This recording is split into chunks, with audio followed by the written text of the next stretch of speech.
हस्पिटलमा जान थाल्यो, हस्पिटलमा गयो यो तपाईँहरूको नयाँ बिल्डिङमा जाँदै हुनुहुन्छ है, कति रमाइलो छ भनेर क्वेसन सोधेँ होइन।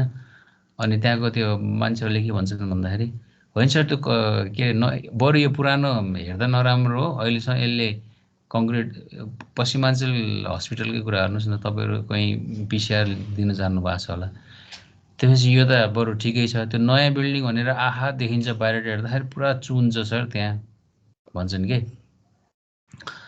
अब कस्तो इन्जिनियरले हेरेको थिएँ के हेरेको थिएँ यसरी कमेन्टहरू गरिरहेको हुन्छन्, त्यो त्यति छिटै तपाईँले के हुन्छ भन्दाखेरि त्यसको रेस्पोन्स भइहाल्छ। एउटा इक्जाम्पल त्यो भयो है। अनि दोस्रोमा चाहिँ कहिलेकाहीँ कस्तो छ भन्दाखेरि अब कङ्क्रिटिङ गर्नु भएको छ धेरै समय 50औँ वर्ष तपाईँले त्यसले धान्छ भनेर गरिराख्नु भएको छ, तर एउटा अब जस्तो त्यो हाइड्रो पावरको पेरिफेरलमा तपाईँले रिभर ट्रेनिङ वर्कहरू गर्दै हुनुहुन्छ भने एकदम थिकनेसको हिसाबले तपाईँले कङ्क्रिटिङ गर्नुहुन्छ, तर त्यो कङ्क्रिटलाई चाहिँ वाटरको करेन्टले चाहिँ वेयर एन्ड टियर गरेर एकदम अब त भित्रको रडै देखाउँछ कि भने जस्तो, रडै आउने हो क्या, रडलाई नै हान्छ क्या भने जस्तो पनि देखिन्छ थोरै समयमा होइन। अनि कहीँ कहीँ तपाईँले चाहिँ कस्तो भन्दाखेरि कङ्क्रिटमा चाहिँ पुरै रातो खिया लागेको जस्तो होइन, अनि त्यो त्यस्तो खालको, त्यसपछि क्र्याकहरू पनि कम्प्लिटली बाहिर देखिएका, अब यसलाई त केही पनि गर्न सकिँदैन कि भने जस्तो जुन देख्नुहुन्छ कङ्क्रिटको सर्फेसहरूमा, this all are the symptom of durability.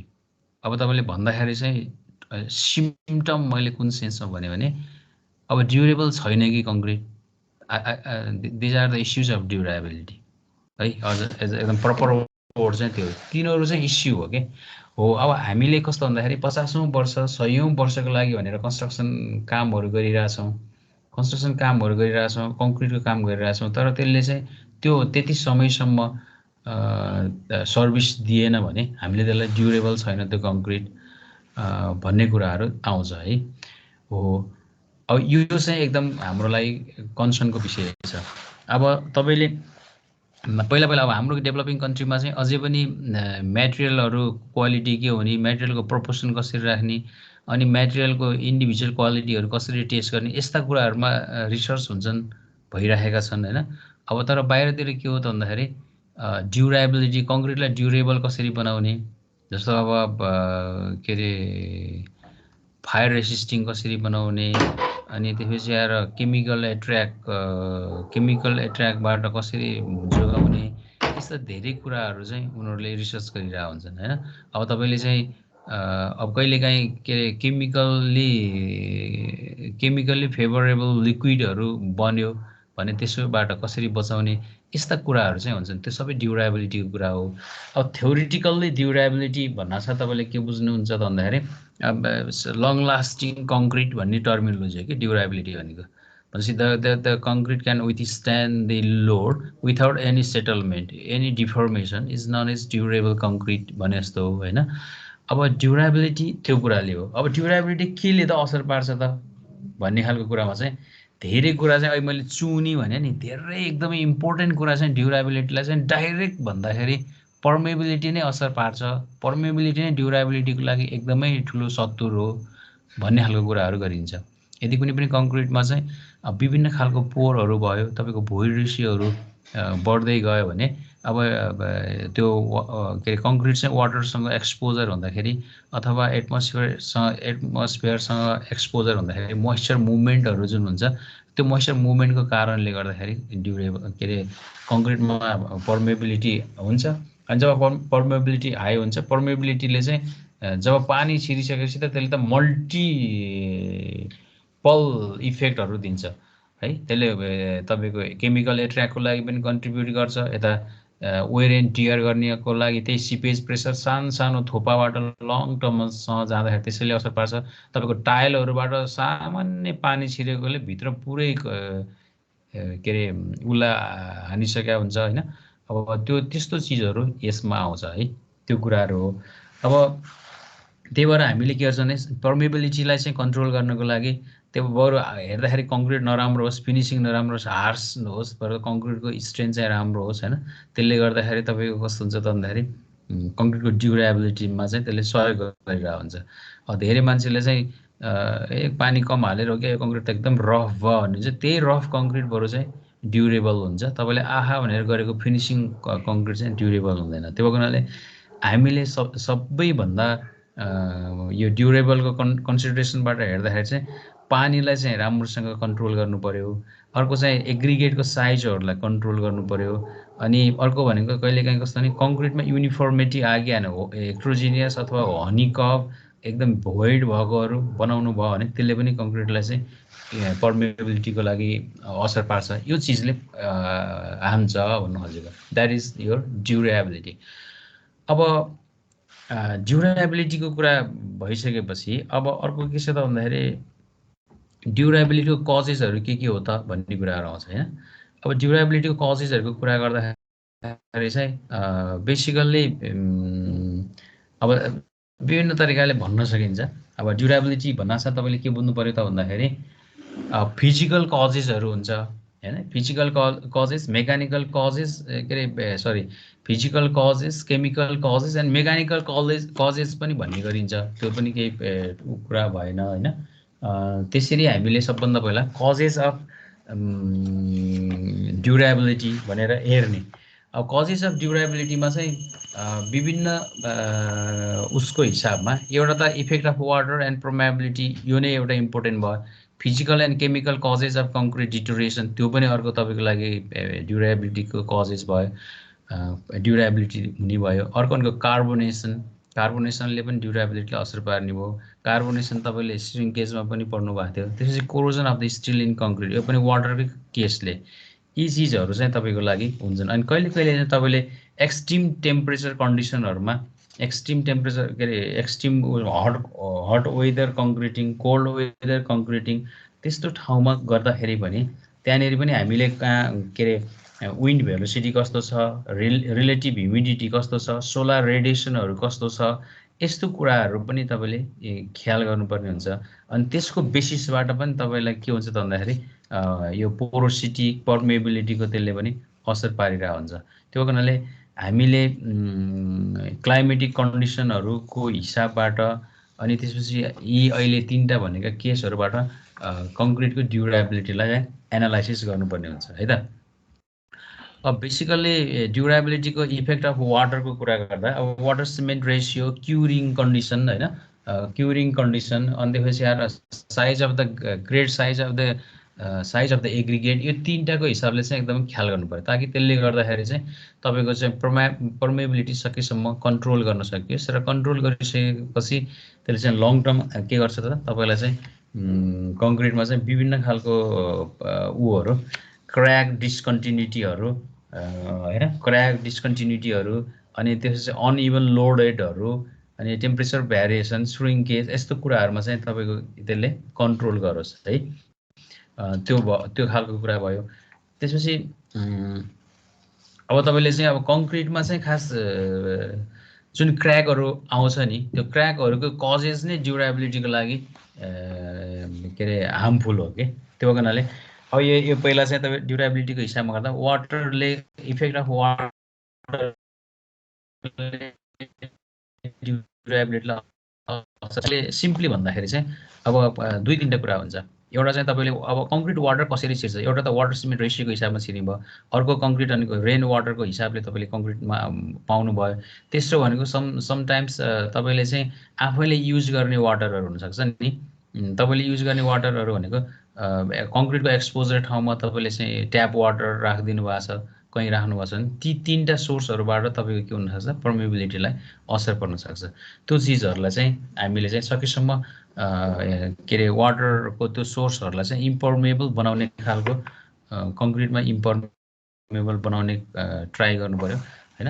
अब कसरी त पर्मेबिलिटीलाई कसरी रिड्युस गर्न सकिन्छ त भन्ने कुरामा चाहिँ पहिलो चाहिँ तपाईँले त्यही अब के अरे वाटर सिमेन्ट रेसियो कम भएको मिक्स बनाउनु पर्यो हैन।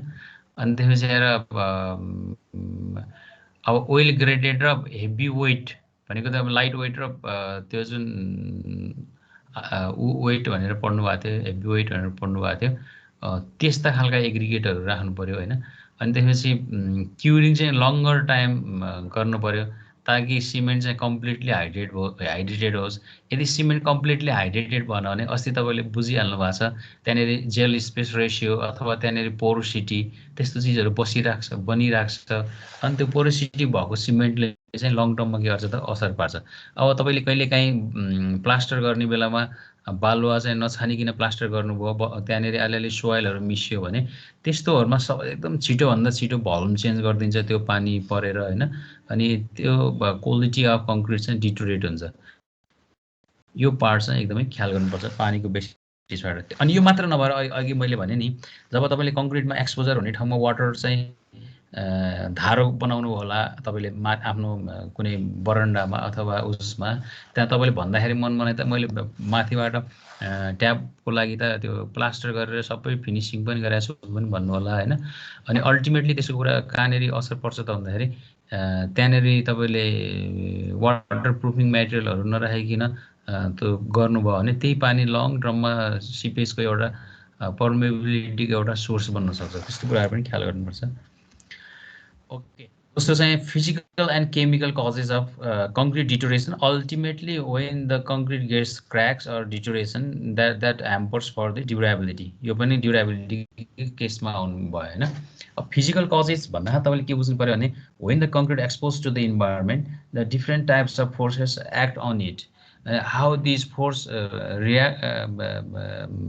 responds the concrete accordingly. Different types of failure or different type of crack you can observe. यो चिजहरू चाहिँ फिजिकल कजेसहरू हो। अब फिजिकल कजेसको धेरै चिज हुनसक्छ। तपाईँले चाहिँ फिजिकल कजेसमा चाहिँ कस्तो भन्दाखेरि अब क्र्याकिङहरू हुने एउटा स्थिति हुनसक्छ। अब तपाईँले चाहिँ कहिलेकाहीँ के गर्न सक्नुहुन्छ त भन्दाखेरि अस्ति मैले ह्यामरिङ गर्ने, बम्बार्डिङ गर्ने, इभन एब्रेसनको कुरा आयो होइन। अनि त्यसपछि क्याभिटेसन, इरोजन हुने, यी सबै चिजले चाहिँ तपाईँलाई के गर्छ त भन्दाखेरि कङ्क्रिटको चाहिँ उसलाई चाहिँ घटाउँछ होइन। अब यसमा चाहिँ कस्तो छ भन्दाखेरि बेसिकल्ली तपाईँले सर्फेस वेयर भन्दाखेरि एब्रेसन, क्याभिटेसन र इरोजनको हिसाबमा भन्नुभयो होइन। अब एब्रेसन भनेपछि वेयर एन्ड टियर हुनु भन्ने हो। वेयर एन्ड टियर भनेको तपाईँको अब बाछिटोले हानेर त्यही पानीले पनि वेयर एन्ड टियर बनिदिन सक्छ। अब ठुलो पानीको हिसाबले पनि बन्न सक्छ, सिपेजको कारणले पनि बन्न सक्छ होइन। यो चिजहरू एउटा भयो। अनि दोस्रो कहिलेकाहीँ तपाईँले के गर्न सक्नुहुन्छ भन्दाखेरि डिफ्रेन्ट टाइप अफ फोर्सहरू युज गर्न सक्नुहुन्छ कङ्क्रिटमा होइन। अब कङ्क्रिटमा युज गर्दाखेरि चाहिँ ह्यामरिङ त्योहरू गर्नुभयो भने त्यसले पनि वेयर एन्ड टियरको कुराहरू। अर्को अब इरोजन, कङ्क्रिटमा इरोजन भनेको समथिङ लेयर जुन थिकनेस छ, थिकनेस चाहिँ के हुन्छ त भन्दाखेरि के अरे डिटोरेट हुँदै जाने त्यो मेटेरियलहरू चाहिँ भनौँ न स्क्विज आउट हुने के, त्यो मेटेरियलहरू स्क्विज आउट भयो भने त्यो पनि तपाईँको इरोजन भयो होइन। चाहिँ बेसिकल्ली कस्तो नि फ्लुइड प्रेसरले त्यो सर्फेस मेटेरियलमा लामो समयसम्म गऱ्यो पाइराख्यो भने त्यसरी हुन्छ। अब क्याभिटेसन भनेको चाहिँ यो अब loss of mass by the formation of the vapour bubbles and their collapse. यो चिज चाहिँ अब फ्लोइङ वाटरमा पनि हुन्छ। हाइड्रोलिक्समा तपाईँले पढि नै सक्नुपर्छ क्याभिटेसन भनेको के हो भन्ने कुराहरू। यो कुराहरू चाहिँ हो। अब यतातिर क्र्याकिङ भनेको चाहिँ अब एउटा चाहिँ कहिले चाहिँ स्ट्रक्चरल लोडिङ होइन, overloading and impact cycling loading सबै गर्दा पनि हुन्छ। जस्तो तपाईँले अस्ति क्रिप पढ्नुभयो, फ्याटिक स्ट्रेन्थ भन्ने ठाउँमा पनि क्र्याकै आउँछ भनेर पढ्नुभयो होइन। अनि अब जस्तो रप्चर भयो भने पनि क्र्याकै आउँछ भनेर पढ्नुभयो। स्प्लिटिङ स्ट्रेन्थ टेस्टमा पनि क्र्याकै हुन्छ। These are the cracks, the source is due to the different types of load, how those load are acting on your concrete structure, त्यो कुरा भयो। अनि अर्को चाहिँ एक्सपोजर टु द टेम्परेचर होइन। अब exposure to the temperature, fire, freezing, thawing action, अब यस्तो चिजहरू भयो भने पनि तपाईँको लागि के हुन्छ त भन्दाखेरि के अरे क्र्याकहरू आउँछ। अब अर्को क्र्याक भनेको volume changes due to the temperature, humidity and deicing salt भन्ने भयो, यो कुरा पनि भयो। यसमा कहिले कहिले इम्पर्पर भाइब्रेसनहरू होइन, इम्पर्पर भाइब्रेसनहरूको कारणले पनि कहिले कहिले हुन्छ। यो कुराहरू भयो। अब यस्तोलाई यो क्र्याकहरूलाई प्रिभेन्टिभ गर्ने के हो त, how do you prevent your cracks भन्ने खालकोहरूमा तपाईँले के बुझ्नु पर्यो भन्दाखेरि बेसिकल्ली नम्बर 1 मा त तपाईँले reducing water cement ratio at the time of भनौँ न फ्रेस कङ्क्रिटमै भयो। अनि अब अर्को भनेको प्रपर कङ्क्रिट मिक्स डिजाइन गर्नु पर्यो हैन, कङ्क्रिट मिक्स डिजाइन गर्नु पर्यो। अनि using the good quality of एग्रिगेटको राम्रो क्वालिटी हाल्नु पर्यो। वेल ग्रेडेड अहिले भनेको लाइट वेटेड कङ्क्रिट के अरे एग्रिगेट भन्दा पनि हेभी वेटेड एग्रिगेटहरू भन्नुभयो होइन। अनि अर्को चाहिँ कस्तो भन्दाखेरि कङ्क्रिटलाई पनि के अरे प्रपर फिनिसिङ गर्नु पर्यो क्या। कङ्क्रिटलाई प्रपर फिनिसिङ गर्नु भएन भने कहिले कहिले अन्डुलेसनहरू जस्तो हुन्छ। अनि त्यो अन्डुलेसन भएपछि एकतिर पानीको इम्प्याक्ट अलि अर्कोतिरको पानीको इम्प्याक्ट अलि कम र बढी भयो भने पनि त्यस्तो बेलामा पनि तपाईँलाई चाहिँ त्यो क्र्याकहरूको हिसाबमा चाहिँ आउँछ। अनि अब प्रपर क्युरिङ गर्ने भन्ने कुरा छँदैछ त्यसैमा होइन। अनि अब यो भाइब्रेसनहरू पनि प्रपरली प्लेसमेन्ट गर्नु पर्यो। तपाईँले चाहिँ एउटै ठाउँमा भाइब्रेसन गरेर त्यसमा झन् मैले त राम्रो गरेँ भन्नुभयो, अल्टिमेटली त्यसले झन् त्यहाँ भोइडहरू ओभर कम्प्याक्सन भएर भोइडहरू पनि हुनसक्छ होइन। अब त्यो एक्सट्रिम टेम्परेचरलाई पनि प्रिभेन्सन गर्नु पर्यो। These are the some matters, त्यो खालको चिजहरू हुन्छ है त। अब कहिले कहिले चाहिँ त्यस्तो खालको चिजहरू आयो भने कसरी रिपेयर गर्ने भन्ने पनि आउँछ। तपाईँलाई अब अलिअलि सुनाइदिउँ न। कहिलेकाहीँ तपाईँले चाहिँ स्टिचिङ गर्नुहुन्छ होइन। अनि कहिले कहिले रेजिन इन्जेक्सन भन्ने हुन्छ क्या, रेजिन इन्जेक्सन गर्ने। त तपाईँले कहिले कहिले रेजिन भन्ने थाहा छ नि, त्यसलाई के भन्छ? त्यो हिजो कि अस्ति तपाईँले के अरे रिसिभर र ट्रान्सड्युसरमा एउटा ऊ राखेको थियो नि, के अरे केमिकल जस्तो मेटेरियल राखेको थियो नि। त्यो मेटेरियल पनि तपाईँको एक किसिमको रेजिन मान्नुभयो भने त्यस्तो रेजिनहरू पनि लगाएर, जस्तो अब इपोक्सीहरू, पोलिस्टरहरू, पोलिथिन्सहरू होइन, यस्तो चिजहरू राख्ने। अनि त्यो त्यस्तो कामहरू पनि गरिन्छ। रिपेयर गर्नु पर्यो भने त्यस्तो खालकोमा कहिले कहिले यो कुराहरू पनि बुझ्दा राम्रै भयो। अब केमिकल एट्र्याक्टको कुरा गर्दाखेरि चाहिँ एक्ज्याक्टली केमिकल भनेको तपाईँले भन्नु नै भएको छ। तपाईँको मेटेरियलहरू चाहिँ कुन केमिकलले एक्टिभ हुनुपर्छ, कुन केमिकलले न्युट्रल हुनुपर्छ, कुन केमिकलले इनर्ट हुनुपर्छ भन्ने इन्फर्मेसन सबैलाई थाहा छ। एग्रिगेट सुड बी इनर्ट होइन, water should be neutral and cement should be केमिकलले एक्टिभ। अब यस्तो हुँदाखेरि चाहिँ तपाईँका चाहिँ विभिन्न माध्यमबाट चाहिँ केमिकल ऊहरू आउन सक्छन्। जस्तो अब उदाहरणको लागि अब सल्फेट एट्र्याक्ट एउटा कुरा भयो। सल्फेट एट्र्याक्ट चाहिँ बेसिकली कङ्क्रिटमा चाहिँ त्यो जुन साल्टीहरू आउँछ, व्हाइटिसहरू होइन, त्यो चाहिँ तपाईँको सल्फेट एट्र्याक्टको हिसाबले त्यसको देखिन्छ होइन। अब यसमा चाहिँ बेसिकल्ली कस्तो छ भन्दाखेरि अब कङ्क्रिट चाहिँ चोइटा भए जस्तो तरिकाले आउँछ यो।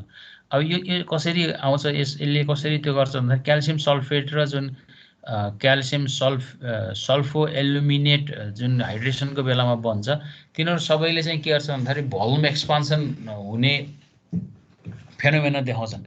भल्युम एक्सपान्सन हुने फेनोमेना देखाउँछ। तर अब कङ्क्रिटले त्यो उनीहरूले देखाएको केमिकल के अरे रियाक्सनको प्रपोर्सनमा त भल्युम चेन्ज हुँदैन। अनि त्यो भल्युम चेन्ज नभइसकेपछि त्यहाँनिर क्र्याकहरू डेभलप हुन्छ। अनि त्यस्तो क्र्याकहरू चाहिँ यो सल्फेट उसको क्र्याक हो। अब कहिले कहिले त्यो चाहिँ फेरि एकदम डेन्जरियस पनि हुन्छ। अनि अर्को चाहिँ तपाईँको कस्तो छ भन्दाखेरि अब सल्फेट सोलुबल र सलिड स्टेट दुवैमा आउन सक्छ। त्यस्तो बेलामा चाहिँ के अरे भनौँ न, सल्फेट इन सलिड स्टेट भयो भने very less damage effects than the sulphate that are in solution form होइन, which easily gets mix up with the hydrated cement products causing the adverse effect. यो त स्योरै हो। अब कहिले कहिले सल्फेट सलिड स्टेटमै भयो, सलिड स्टेटमा भइसकेपछि उसले इमिडिएटली रियाक्सन नगरेर लङ टर्ममा गएर त्यो सलिड स्टेटलाई पनि वाटर पायो भने त्यो हुनसक्छ। यो कुराहरू चाहिँ यसमा आए। अब among the different compounds of sulphate, अब magnesium sulphate causes the maximum damage by increasing the volume of cement paste. यस्तो कुराहरू चाहिँ यहाँनिर आयो है। अब method of controlling the sulphate एट्र्याक्टलाई, अब कसरी मेथड के अरे सल्फेट एट्र्याक्टलाई कन्ट्रोलिङ गर्ने त भन्दाखेरि चाहिँ अब यस्तो कुराहरू आयो। हेर्नुहोस् त, सकेसम्म सल्फेट एट्र्याक्टिङ गर्न भनेको पानीलाई नै बचाऊ भन्छ यसले क्या। यसले यताउता सबैतिर आउँछ, पानीकै कुरा आउँछ। पानीलाई बचाऊ। पानीलाई कसरी बचाउन सक्नुहुन्छ भन्दाखेरि क्वालिटी कन्स्ट्रक्टिङ द क्वालिटी कङ्क्रिट एकदम डेन्स कङ्क्रिटहरू बनाउनुहोस्, इम्पर्मेबल बनाउनुहोस्। त्यसले गर्दाखेरि कङ्क्रिट के भयो त के अरे सल्फेट एट्याकबाट बच्छ। अनि सल्फेट रेसिस्टिङ सिमेन्टहरू प्रयोग गर्नुहोस् हैन, सल्फेट रेसिस्टिङ सिमेन्टहरू प्रयोग गर्नुहोस्। अनि पोजोलानिक एडमिक्सरहरू कुरा गर्नुहोस्, पोजोलानिक एडमिक्सरहरू, अनि हाई प्रेसर स्टिम क्युरिङ गर्ने, यो कुराहरू त्यसमा पर्ने भयो है। अनि अर्को चाहिँ sea water attack. Sea water एट्याकमा चाहिँ कस्तो छ भन्दाखेरि यो पनि सी वाटरमा चाहिँ विभिन्न खालको क्लोराइड्स अनि त्योहरू हुन्छ। त्यसले गर्दाखेरि तपाईँको रेन्फोर्समेन्टलाई चाहिँ कोरोजनहरूको लागि कन्ट्रिब्युट गर्छ। अनि त्यसले गर्दाखेरि चाहिँ त्यो भनौँ न क्याल्सियम हाइड्रोक्साइड र क्याल्सियम सल्फेट चाहिँ पनि सी वाटरमा हुन्छ हैन, जसले चाहिँ तपाईँको लिचिङ एक्सन अफ कङ्क्रिट गर्छ। त्यसले गर्दाखेरि इरोजन अनि त्यसपछि इरोजनको एउटा लेयर डेभलप गरिदिन्छ। त्यो लेयरको कन्टिन्युम भयो भने त्यो अल्टिमेटली सिपेजको एउटा पाथ बन्छ हैन। त्यो सिपेजको पाथ बन्यो भने त्यो ड्रेन टाइपकै हुन्छ यसले है। त्यो खालको कुरा भयो यो सी वाटरको हिसाबमा। अब एसिड एट्र्याक्ट भन्दाखेरि तपाईँले के हुन्छ भने concrete is said to be attracted by acid if the pH value of the fluid falls below the 5.5। अब एउटा यो हो खास तपाईँले बाहिरबाट ट्याक्क टेस्ट गर्ने। अर्को चाहिँ gas is present in the atmosphere, sulphur dioxide, carbon dioxide भयो भने तिनीहरूले चाहिँ पानीसँग सोलुबल भयो भने के हुन्छ भन्दाखेरि तिनीहरूले के अरे रियाक्सन गर्छन्, तिनीहरू चाहिँ एसिड डेभलप भन्छन्। अब एसिड डेभलप गर्दाखेरि चाहिँ अब कुन कतिको हार्मफुल एसिड हो, कतिको कन्सन्ट्रेसनमा छ भन्ने कुरा आफ्नो ठाउँमा छ। तर तिनीहरूले के गर्छ भन्दा त्यसरी बनिसकेको एसिडले चाहिँ कङ्क्रिटको सर्फेसलाई चाहिँ डिटोरेट गर्छ र अल्टिमेटली त्यो विक मासहरू बनाउँछ। यो कुराहरू भयो हैन। अब क्लोराइड एट्र्याक्ट त त्यो अघिको हामीले सी वाटरमै कुरा गऱ्यौँ। अर्को चाहिँ अल्काली एग्रिगेट रियाक्सनले पनि त्यसलाई असर पार्छ। तपाईँले यो चिज त पहिले नै पढिसक्नु भएको छ हैन। यो कुराहरू भए द्याट इज द नेगेटिभ के अरे somehow the chemical properties or chemical एट्र्याक्सनको कुरा भयो। अब तपाईँलाई यहाँनिर एउटा कार्बोनेसन भन्ने चिज पनि राखिदिएको छ हैन। अब कार्बोनेसनको हिसाबमा त तपाईँले अस्ति पढ्नुभयो है। कार्बोनेसनमा तपाईँको के हुन्छ भन्दाखेरि when the concrete gets exposure to the atmosphere then it absorbs अथवा it infills the carbon dioxide present in the concrete and that reacts with the calcium hydroxide that forms the calcium carbonate while this calcium carbonate penetrate the concrete अनि त्यसैले गर्दाखेरि त्यहाँनिर के हुन्छ त failure हुन्छ भन्ने कुरा हो त्यो है। यो कुरा हो। अब कार्बोनेसन केले असर पार्छ त भन्दाखेरि चाहिँ तपाईँको कार्बोनेसन असर पार्ने पनि क्लाइमेटिक कन्डिसनहरूले नै हो है। अब तपाईँले त्यहाँनिर हेरिहाल्नुपर्छ अब टाइप अफ द एरिया हैन। अब यसमा बुझ्नुभयो नि कार्बन डाइअक्साइड आउँछ एटमोस्फियरबाट अनि त्यसपछि क्याल्सियम हाइड्रोक्साइडसँग त्यसले रियाक्सन गर्छ, कार्बोनेट बन्छ। त्यो कार्बोनेट बिस्तारै कङ्क्रिटभित्र छिर्छ अनि त्यस चाहिँ के अरे एक किसिमको क्र्याक डेभलप गर्छ। अनि लङ टर्ममा त्यो सिम्पल क्र्याकमा यदि तपाईँले चाहिँ त्यतिको क्र्याकले रडलाई कहीँ पनि छोइयो छैन भने केही मतलब भएन। जब तपाईँको रडसम्मै फेरि कार्बन डाइअक्साइड चाहिँ गयो भने त्यसले फेरि के अरे कोरोजन पनि डेभलप गरिदिन्छ। यो कुराहरू यसमा हो। अब what are the factors that affects the carbonation भनेको टाइप अफ द एरिया हैन। अनि त्यसपछि आएर permeability of the concrete, clear cover भनेको अस्ति मैले भनेको थिएँ हैन। यदि यो रड राख्नुभयो, रडभन्दा यतापट्टि चाहिँ कङ्क्रिटको स्पेस कति राख्नुभयो, थिकनेस कति राख्नुभयो, त्यसको हिसाबबाट पनि तपाईँहरूले चाहिँ त्यो कुराहरू गर्न सक्नुहुन्छ है। टाइम भयो, पर्मेबिलिटी अफ द कङ्क्रिट भयो, क्लियर कभर भयो, presence and absence of protecting surface, यो कुराहरू त्यसमा आउने भयो है त। अब त्यो बाहेक तपाईँले अब कहिलेकाहीँ कङ्क्रिट के अरे एक्सपोजर कन्डिसनहरू कस्तो छ कङ्क्रिटको, त्यस्तो कुराहरू, अनि एज अफ द कङ्क्रिट कस्तो छ, ग्रेड अफ द कङ्क्रिट कस्तो छ हैन, अनि रिलेटिभ ह्युमिडिटी कस्तो छ, यस्तोले पनि असर त पार्छ कार्बोनेसनलाई। ल अब मैले सर यति बताएँ, केही तपाईँले ठ्याक्क भन्नुपर्ने छ भने भन्नुहोस् त। त्यसपछि यो छोटो छ भन्नुको कारण त यति त हो नि। अब यसको यो पछि त सिद्धियो।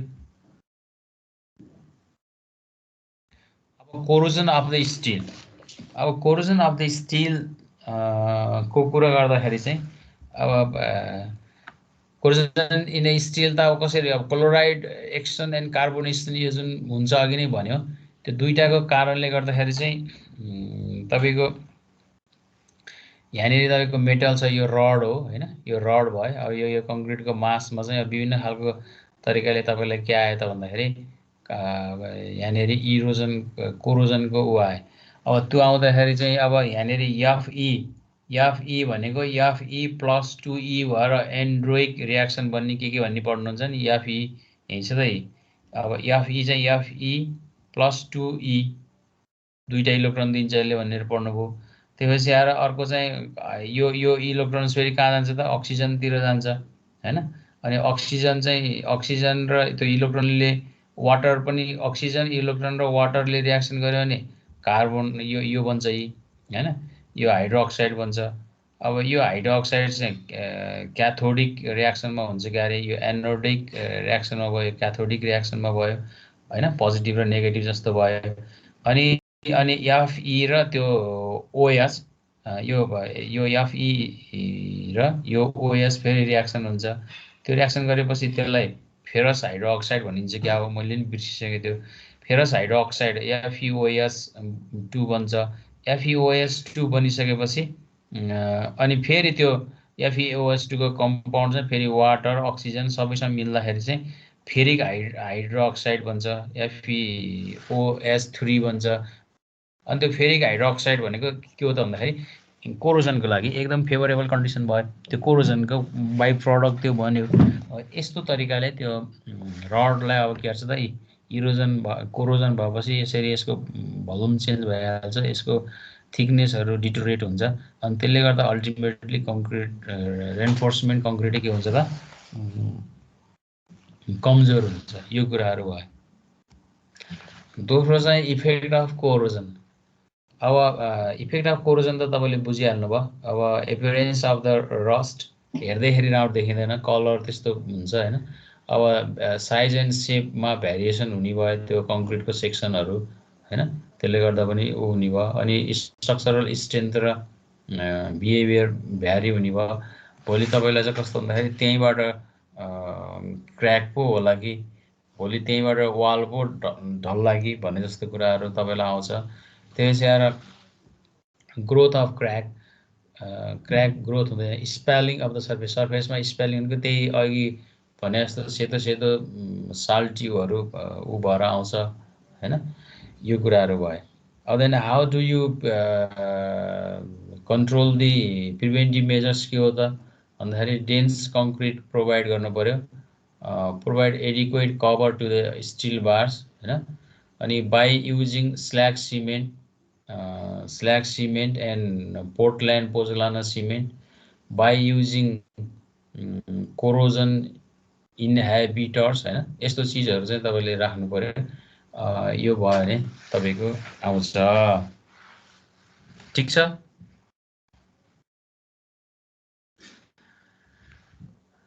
ल अब तपाईँसँग यसमा त खास त्यति धेरै होइन, यति नै हो यसको पार्ट है।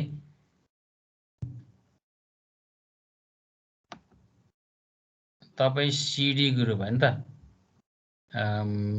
तपाईँलाई यसो ओपन हिसाबले यसो सम्झिने गरेर झ्याउ लाउँदाखेरि यसो सम्झे जस्तो गरेर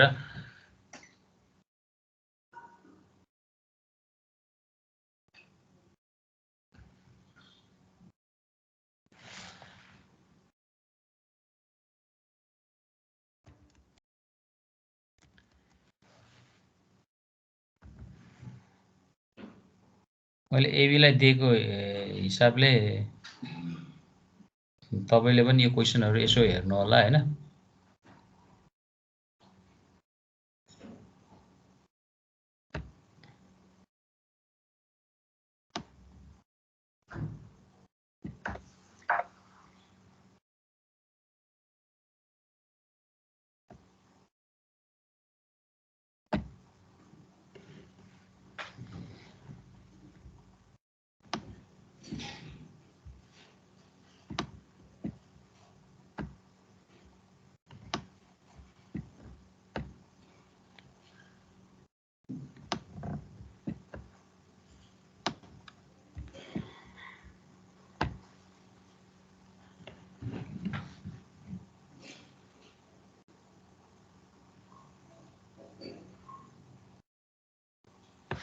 त्यहाँ त मैले सिम्पल क्वेसन पठाएँ हेर्नु त एक्चुअली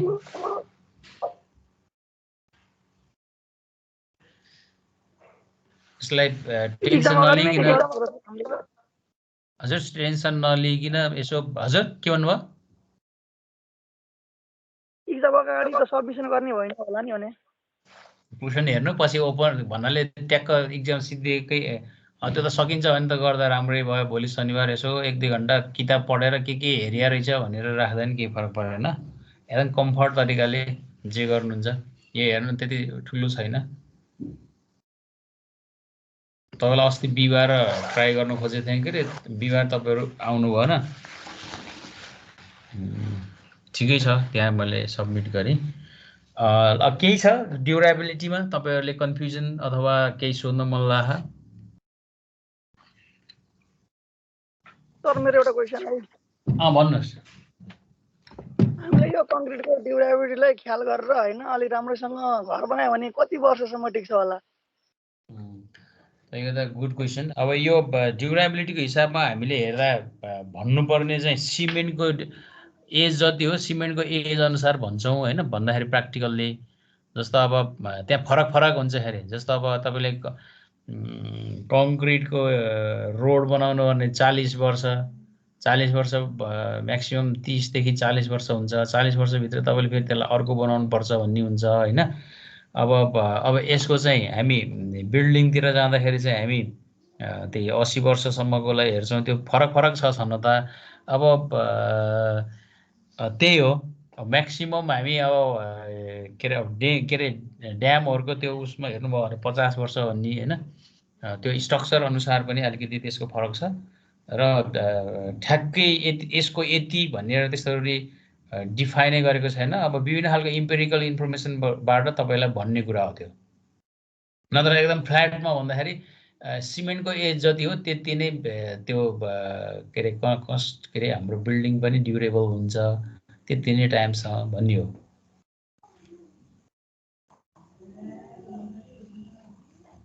ठिक छ राजकुमार अरू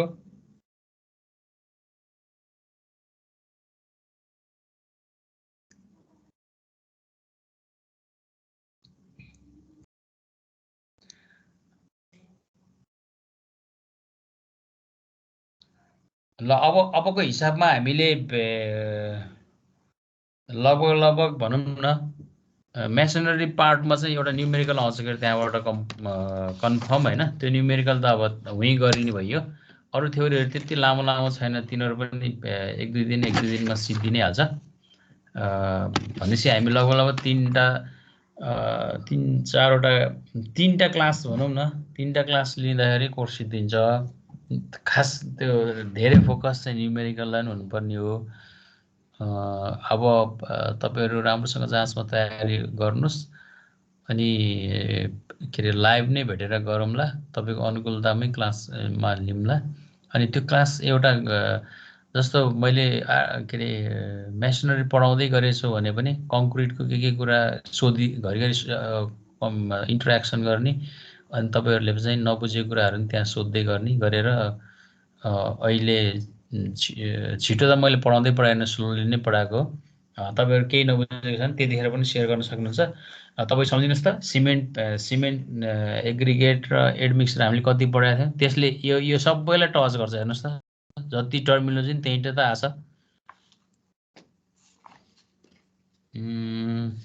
हुन्छ ल त्यसो भने आज छुट्टियौँ त हुन्छ सर ल अब हेभ अ गुड नाइट अब राउन्डसँग आउनु होला राउन्डसँग पढ्नु होला नाच्दिनु होला एकदम कुल भएर जाँदिनु होला